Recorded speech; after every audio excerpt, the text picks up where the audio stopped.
Sir గౌరవ సభ్యులు కేటీఆర్ గారు వినలేదు అనుకుంటా అధ్యక్ష. కొత్త చట్టాలకు సంబంధించి ఇతర రాష్ట్రాలకు సంబంధించిన ఆ ప్రజల అవసరాలను వారికి సంబంధించిన అంశాలను దృష్టిలో పెట్టుకొని ఆయా రాష్ట్రాలను నిర్ణయం చేయడం జరిగింది.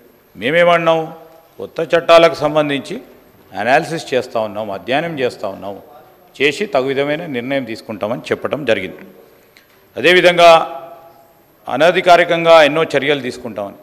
సార్ ప్రభుత్వ పరంగా వారు నీతులు చెప్తే ఎట్లా అధ్యక్ష? ఈరోజు ఇక్కడ మా కమిషనర్గా పనిచేసిన మా గౌరవ శాసన సభ్యులు ఉన్నారు అధ్యక్ష. మేము మొన్న ఇలా మాట్లాడుతూ ఉంటే ఎన్నో సందర్భాల్లో అన్అఫీషియల్లీ ఎన్నో డైరెక్షన్స్ వచ్చేవి. అవన్నీ కూడా ఈరోజు మాట్లాడటం సరికాదు. కొన్ని సందర్భాల్లో కొన్ని సంఘటనలు జరుగుతూ ఉంటాయి.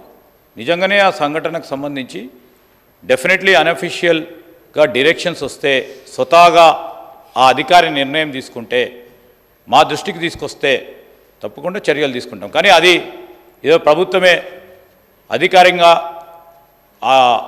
వాళ్ళకు అధికారులకు చెప్పినట్టు వారు ఏదో చేసినట్టు చెప్తే సరికాదు అధ్యక్ష. ఈరోజు గౌరవ మా మంత్రి గారు చెప్పారు, హౌస్ టు హౌస్ ఉంటుంది సార్. మన రూల్స్ ప్రొసీజర్సు ఏదైనా ఇతర రాష్ట్రాలకు సంబంధించిన అంశం చెప్పారు. మన రూల్సు మన ప్రొసీజర్సు ఇవన్నీ హౌస్ టు హౌస్ ఉంటాయి అధ్యక్ష. నేను అడుగుతా ఉన్నాను, ఎందుకంటే ఈజ్ ఆల్సో లెర్న్ మ్యాన్.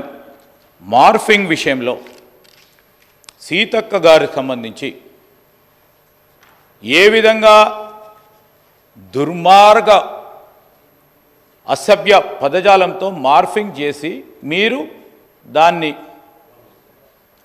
ఖండిస్తారా లేకుంటే సమర్థిస్తారా? వారిపైన చర్య తీసుకోవద్దని చెప్తారా? చర్య తీసుకోవద్దనే వారి ఆలోచన కనబడ్డది అధ్యక్ష. డెఫినెట్లీ చెప్తా ఉన్నాను అధ్యక్ష, చర్య తీసుకోవద్దనే. ఈరోజు వారు చెప్పింది ఏంది, పార్లమెంట్లో ఈ విధంగా జరుగుతూ ఉంది, వీడియోలు తీస్తూ ఉన్నారు, ఫోటోగ్రాఫ్ తీస్తూ.